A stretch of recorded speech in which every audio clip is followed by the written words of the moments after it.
आंदोलन कर रहे किसानों के मसले पर सुप्रीम कोर्ट में सुनवाई। कोर्ट ने केंद्र, हरियाणा और पंजाब सरकार से मांगा है जवाब। सुप्रीम कोर्ट ने रास्ता रोकने वाले किसान संगठनों के भी मांगे हैं नाम। मामला सुलझाने के लिए कमेटी गठित कर सकता है कोर्ट। किसान मजदूर संघर्ष समिति पंजाब के अध्यक्ष सतनाम सिंह का बड़ा बयान। कहा, प्रधानमंत्री मोदी की निगरानी में बने कमेटी। सतनाम सिंह के मुताबिक प्रधानमंत्री मोदी को आगे आना ही पड़ेगा और रास्ते का हल निकालना पड़ेगा। कल दोपहर 2 बजे मध्य प्रदेश के किसानों को वर्चुअल संबोधित करेंगे प्रधानमंत्री मोदी। प्रदेश की लगभग 23,000 ग्राम पंचायतों में होगा ये प्रसारण।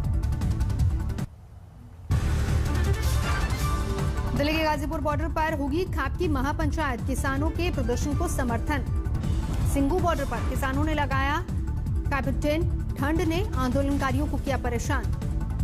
सिंगू बॉर्डर पर आंदोलनकारियों की सुख सुविधाओं का रखा जा रहा है पूरा ख्याल। कपड़े धोने के लिए वॉशिंग मशीन और नहाने के लिए लगे गीजर्स। गाजियाबाद बॉर्डर पर भी डटे हैं किसान। कानून वापसी के से कम पर मानने को तैयार नहीं। बरेली में किसान सम्मेलन में यूपी के मुख्यमंत्री योगी आदित्यनाथ 20,000 किसानों के बीच करेंगे बातचीत। अमृतसर के अटारी बॉर्डर के करीब बीएसएफ ने पाकिस्तान से घुसपैठ की कोशिश को किया नाकाम। 2 घुसपैठी मारे गए, हथियार बरामद। बीजेपी की रैली से पहले अनंतनाग के बिजबेहरा में आतंकी हमला। सुरक्षा बलों पर ग्रेनेड से अटैक। धमाके में एक जवान घायल। अनंतनाग में आतंकी और सुरक्षा बलों के बीच एनकाउंटर। हिजबुल का एक आतंकी गोली लगने से घायल, सुरक्षा बलों ने दबोचा। भारत बांग्लादेश समिट के दौरान प्रधानमंत्री मोदी और शेख हसीना के बीच बातचीत। पीएम मोदी बोले, दोनों देशों के बीच रिश्ते और हुए मजबूत। भारत बांग्लादेश के बीच शिखर वार्ता। कनेक्टिविटी से लेकर कारोबार तक साझेदारी की कई परियोजनाओं पर लगनी है मोहर। तैयारियों का जायजा लेने कोलकाता पहुंचे उपचुनाव आयुक्त। राजनीतिक दलों से करेंगे मुलाकात। कानून व्यवस्था का हाल भी जानेंगे। बीजेपी नेता कैलाश विजयवर्गीय ने पश्चिम बंगाल में राष्ट्रपति शासन की मांग की। कहा, तृणमूल शासन में नहीं हो सकता निष्पक्ष चुनाव। बंगाल चुनाव से पहले टीएमसी को बड़ा झटका। ममता के बेहद करीबी रहे शुभेंदु अधिकारी ने विधानसभा से दिया इस्तीफा। ममता ने तृणमूल को बताया बरगद का पेड़। कहा, 1-2 के जाने से फर्क नहीं पड़ता। बीजेपी ने बंगाल में सीए लागू करने को लेकर भरी हुंकार। दिलीप घोष बोले, विधानसभा चुनाव से पहले बांग्लादेश से आने वाले हिंदुओं को मिलेगी नागरिकता। गृह मंत्री अमित शाह के पश्चिम बंगाल दौरे को लेकर सुरक्षा के सख्त इंतजाम। बीजेपी अध्यक्ष जेपी नड्डा के काफिले पर हमले के बाद बढ़ाई गई है सुरक्षा। क्लोज प्रोटेक्शन टीम और आउटर प्रोटेक्शन टीम में तैनात जवानों की तादाद में होगी बढ़ोतरी। केंद्रीय सुरक्षा बल और स्टेट आर्म पुलिस के जवान लगातार रहेंगे सुरक्षा में मौजूद। पराली प्रदूषण के मामले पर सुप्रीम कोर्ट में केंद्र का हलफनामा। कहा, इस साल पंजाब में बढ़े केस लेकिन हरियाणा में कम हुए। पंजाब में 2019 की तुलना में इस साल पराली जलाने के मामलों में 44% से अधिक वृद्धि। केंद्र ने दी जानकारी। दल बदल मामले में बाबूलाल मरांडी को हाईकोर्ट से मिली बड़ी राहत। अदालत ने विधानसभा अध्यक्ष के नोटिस पर लगाई रोक। रक्षा मामलों पर संसदीय समिति की बैठक से राहुल गांधी का वॉकआउट। कहा, सेनाओं की वर्दी पर चर्चा करके संसदीय समिति ने समय खराब किया। सूत्रों के मुताबिक राहुल गांधी ने कहा, सेना की वर्दी का फैसला सेना को लेना चाहिए, न कि सियासतदानों को। राष्ट्रीय सुरक्षा के मुद्दे पर हो बात। चीन के खिलाफ रणनीति के सवाल पर कमेटी के अध्यक्ष जोएल ओराम ने टोका तो राहुल गांधी ने किया वॉकआउट। कांग्रेस नेता राजीव साचा और रेवंत रेड्डी भी बैठक से बाहर निकले। राहुल के वॉकआउट पर भड़के केंद्रीय मंत्री गजेंद्र सिंह। कहा, उन्हें न भारतीय सेना की समझ न भरोसा। अलीगढ़ मुस्लिम यूनिवर्सिटी के 100 साल पूरे होने के कार्यक्रम में चीफ गेस्ट होंगे प्रधानमंत्री मोदी। 22 दिसंबर को वर्चुअल तौर पर हिस्सा लेंगे। लखनऊ में 3 बसों में लगी आग। बसों में नहीं था कोई भी सवार। हादसे की वजह भी साफ नहीं। धू-धू कर जल गई बसें। दूर से नजर आ रहा था धुएं का गुब्बार। सड़क के किनारे खड़ी थी तीनों बसें। आसपास से गुजरने वाले लोगों में दहशत का माहौल। कानपुर में गत्ता फैक्ट्री में भीषण शॉर्ट सर्किट की वजह से हादसा, करोड़ों का नुकसान। लखनऊ में 3 दिन तक ज्वेलर के यहां आयकर विभाग की छापामारी। 20 करोड़ टैक्स चोरी का मामला। शशि थरूर की अध्यक्षता वाली संसदीय समिति के सामने पेश हुए। भारत ने फेसबुक के प्रमुख अजीत मोहन। कहा, बजरंग दल पर प्रतिबंध लगाने का कोई कारण नहीं। भारत ने पृथ्वी 2 मिसाइल का किया सफल परीक्षण। जमीन से जमीन पर मार करने वाली मिसाइल से परमाणु हथियार ले जाने की क्षमता। पाकिस्तान ने फिर तोड़ा सीजफायर। जम्मू कश्मीर के नौशेरा सेक्टर में भारी गोलीबारी। भारत ने भी दिया करारा जवाब। छत्तीसगढ़ के बीजापुर में नक्सलियों का हमला, सड़क निर्माण में जुड़े जेसीबी समेत 6 गाड़ियों में लगाई आग।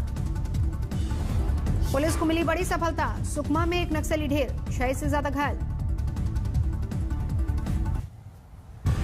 दिल्ली समेत पूरे उत्तर भारत में कड़ाके की ठंड, लगातार गोते लगा रहा है पारा, ठंडी हवा ने बढ़ाई मुश्किल। हिमाचल और पंजाब में कोहरे का जोरदार कोहराम, चंडीगढ़ में सुबह 100 मीटर से भी कम रही विजिबिलिटी। हिसार में 2 डिग्री के करीब पहुंचा पारा, आने वाले दिनों में ठंड और कोहरा और बढ़ने की आशंका। शीतलहर की चपेट में आया पूरा का पूरा राजस्थान, घटते तापमान ने लोगों की मुश्किल बढ़ाई। राजस्थान के माउंट आबू में 1 डिग्री पर पहुंचा न्यूनतम तापमान, घने कोहरे के आगोश में पहाड़ियां। जम्मू कश्मीर में शीतलहर और कड़ाके की ठंड ने ढाया कहर, बुधवार को श्रीनगर में 0 से करीब 5 डिग्री नीचे पहुंचा न्यूनतम तापमान। गुलमर्ग में 0 से 11 डिग्री नीचे पहुंचा न्यूनतम तापमान। मौसम विभाग के मुताबिक 22 दिसंबर तक जारी रहेगा मौसम का सितम। हिमाचल में कड़ाके की ठंड, कुल्लू घाटी में शीतलहर का कहर, 0 से 7 डिग्री नीचे पहुंचा तापमान। हिमाचल के मंडी में लगातार बर्फबारी, ऊपरी इलाकों में पूरी तरह बिछी सफेद चादर। मंडी में मां शकरी देवी मंदिर के आसपास का पूरा इलाका सफेद चादर से ढका। लगातार बर्फबारी के बीच भी बड़ी संख्या में पर्यटक पहुंच रहे हैं। शिमला में बीते दिनों हुई बर्फबारी के बाद शीतलहर और तेज, आगामी 2 दिनों तक निचले इलाकों में घने कोहरे की चेतावनी। श्रीनगर लेह हाईवे पर जमी बर्फ की मोटी परत, जोजिला पास के नजदीक बर्फ की सफाई का काम लगातार जारी।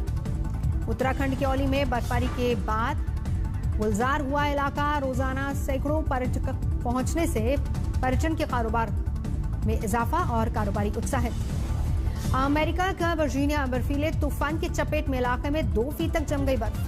बर्फीले तूफान के बीच सड़कों पर हो रही आवाजाही। मौसम विभाग के मुताबिक नॉर्थ कैरोलिना और दक्षिण पश्चिम वर्जीनिया में भी बारिश और हिमपात की संभावना।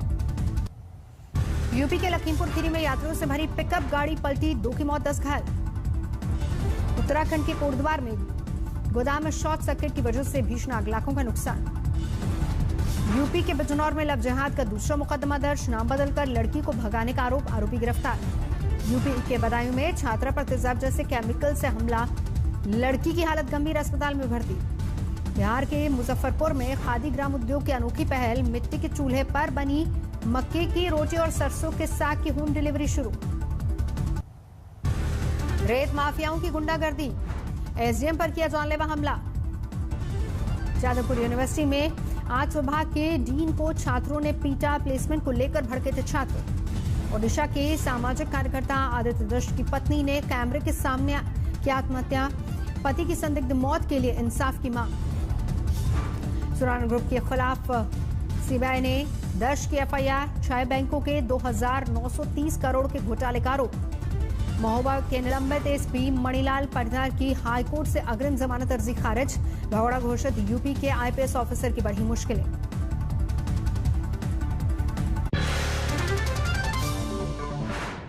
नमस्कार, मैं हूं अंजना ओम कश्यप। हमें उम्मीद है ये वीडियो आपको पसंद आया होगा। लेटेस्ट खबरों के लिए यूं ही देखते रहिए आज तक, और इस वीडियो के पसंद आने पर लाइक, शेयर एंड सब्सक्राइब करना ना भूलें।